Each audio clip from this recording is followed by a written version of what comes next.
Désolée Laura, je vais rentrer un jour plus tard finalement. Je vais devoir faire un petit détour avant.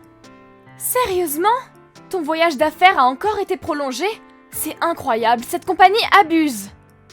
Je suis vraiment désolée. Ne pas pouvoir être à tes côtés alors que tu es enceinte, je rentre après-demain. Comment tu te sens?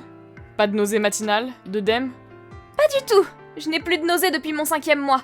Je vais tellement bien que j'ai limite trop d'appétit en ce moment. Le docteur m'a même dit que je pouvais me remettre à faire un peu d'exercice. Du coup, je me promène de temps en temps. Tant mieux. Et ça se passe bien chez ta famille? Ta mère va bien? Tout le monde va bien.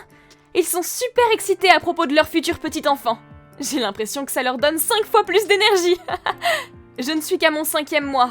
Mais ils ont déjà acheté les vêtements pour l'enfant et tout. Ils me font rire. C'est très gentil de leur part. Il faudra que je les remercie. Je leur ramènerai des cadeaux.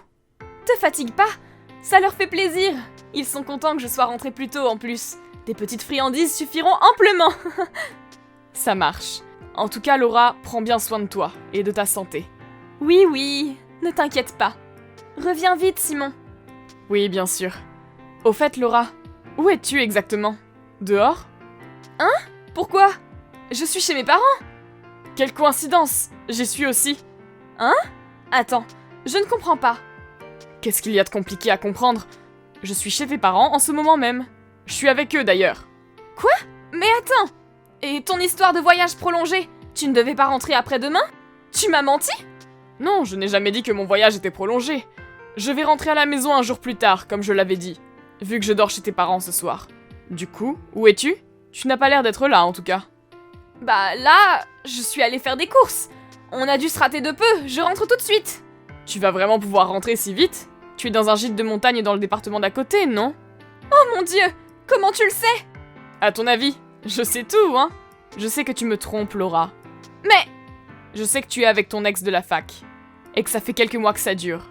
Vous vouliez profiter de mon voyage d'affaires pour partir en voyage ensemble à ce moment-là. Tu m'as dit que tu étais chez tes parents, mais tu leur as dit que tu allais rester chez nous. D'ailleurs, tes parents ont lu toute cette conversation. Tu leur as menti tellement naturellement qu'ils sont choqués. Ton père est en colère et ta mère est en train de pleurer. Mais non, attends! Je ne te trompe pas du tout! On est juste partis en vacances avec mon groupe d'amis de la fac. C'est vrai qu'il y a mon ex de l'époque parmi eux, mais je trouve ça excessif d'en arriver à la conclusion que je te trompe. Alors pourquoi tu nous as menti à tous les trois? Tu aurais pu simplement nous dire que tu partais en vacances. Parce que, vu que je suis enceinte, je pensais que vous seriez contre. C'est pour ça que je n'ai pas pu être honnête. Je ne pensais pas que vous auriez des soupçons. Tu comprends maintenant? Je comprends que tout ça est aussi un mensonge, oui. Quoi? J'ai pu vérifier que tu es effectivement seule avec un homme. J'ai contacté une agence de détective privé dès que j'ai eu mes premiers soupçons. Et tu as été suivie depuis. Ça m'a coûté cher, mais au moins il y a eu des résultats édifiants. Et j'ai pu ramener plein de cadeaux ici. Hein? C'est quoi ça? Quel genre de cadeau? Des photos de vous, bien sûr. J'ai même des vidéos et des extraits de messages. J'ai tout imprimé. Et je suis en train de montrer tout ça à tes parents. On va pouvoir remplir au moins 5 albums photos, là. Arrête! Pourquoi tu fais ça? Laisse mes parents en dehors de ça. Bien sûr, moi aussi je me sens mal de leur montrer leur fille en train de passer un bon moment avec un autre homme. Crois-moi, j'aurais bien aimé éviter ça. Mais il fallait bien qu'ils aient les preuves. Mais pourquoi les preuves? Pour vérifier que ce n'est probablement pas mon enfant que tu as dans le ventre. Quoi? Si on remonte au moment où tu es tombée enceinte, tu passais plus de temps avec cet autre homme. À mon avis, cet enfant n'est pas le mien. T'en penses quoi, Laura? Mais... Bien sûr que c'est ton enfant! T'es horrible de me soupçonner comme ça. Bah, tu fais tout pour le mériter, en tout cas. Et du coup, verdict, on divorce. Je vais faire une demande de prestation compensatoire. Hein? Un divorce? Une prestation compensatoire? Ensuite, on fera un test ADN à l'enfant au cas où. Et si ce n'est pas le mien, je ne lui verserai aucun centime. Mais bon, il aura son vrai père. Je ne me fais pas de soucis de ce côté-là. Mais je ne peux pas me marier avec lui! Il est... bon, disons... qu'il ne travaille pas en ce moment. Il est au chômage, quoi. Il s'est fait virer pour détournement de fonds dans son ancien travail, c'est ça? Mais comment tu sais ça? Mais puisque je te dis que j'ai mené mon enquête, je sais aussi que depuis qu'il est au chômage, tu l'héberges dans ton ancien appartement. Et tu l'aides en te servant de notre compte bancaire. Qui d'ailleurs a aussi financé votre petit voyage.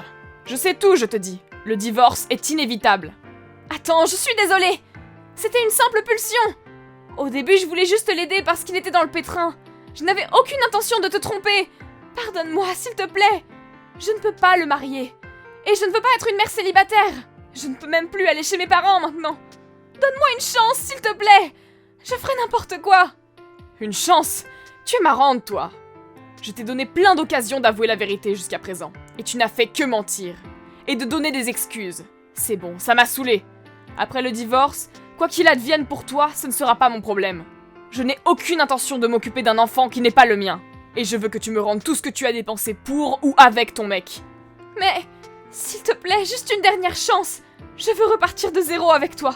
Bon, l'enfant est peut-être le sien, mais ce n'est pas la faute de l'enfant, ça. Te cache pas derrière l'enfant, espèce de lâche. Je t'ai dit que ce n'est pas mon problème. C'est quasiment sûr que ce n'est pas mon enfant. Je ne veux rien avoir à faire avec vous après le divorce. Si tu dis que tu ferais n'importe quoi, alors disparais de ma vie. Mais je me sentais seule aussi.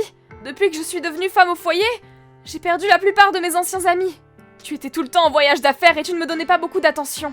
Et faire les mêmes tâches ménagères, c'est tellement ennuyeux. Je me sentais délaissée, quoi. Délaissée? Mais tu es incroyable. C'est toi qui as démissionné tout de suite après le mariage. Je t'avais dit, pourquoi ne pas continuer à travailler jusqu'à la naissance de notre enfant? Et tu m'as dit que mon salaire allait amplement suffire pour nous deux. Tu es devenue femme au foyer sans me consulter en plus. J'ai aussi cru comprendre que tes amis t'ont lâché parce que tu te la pétais en disant « Une meuf qui doit travailler pour subvenir aux besoins du ménage, ça craint !» Quoi? Mais tu as entendu ça où? Ton amie d'enfance, qui m'a dit que tu avais commencé à prendre une attitude supérieure ces temps-ci. Elle a aussi dit que tu es devenue une personne différente depuis ton mariage. Et pour mes voyages d'affaires, c'est pas comme si on savait pas, hein. Après, bien sûr, je me sentais coupable, donc je refusais les voyages de longue durée. Et quand tu te plains des tâches ménagères, je te rappelle que c'est toi qui l'as choisi de ton plein gré. Bref, ça ne te donne aucune excuse pour me tromper. Pas besoin d'être aussi méchant. Pourquoi tu es aussi agressif? Moi aussi, je suis à bout de nerfs. J'avais besoin de me déstresser aussi, tu comprends? Je suis sûre que toi aussi. Tu devais bien t'amuser en voyage de temps en temps. Je me trompe? Où tu es, monsieur parfait? Oula, on va se calmer. C'est quoi ces accusations gratuites? À moins que tu aies des preuves? J'imagine que non, vu que ce n'est jamais arrivé. Bon, à partir de maintenant, tu verras le reste avec mon avocat. Plus de contact direct. Je vais faire changer la serrure de chez moi. Donc je te laisse aller à l'hôtel avec ton amant. Mais attends! Tu comptes vraiment mettre un avocat entre nous pour un problème de couple? Il faut qu'on se parle face à face. J'ai pas envie. J'ai dit tout ce qu'il y avait à dire à mon avocat. Si tu veux négocier, prends-en un aussi. Tu penses que j'ai l'argent pour ça? C'est impossible! C'est ton problème, ça. Allez, je t'envoie les coordonnées de mon avocat demain. Il se fait tard, je vais dormir. Bonne nuit. Non, attends! Simon, s'il te plaît!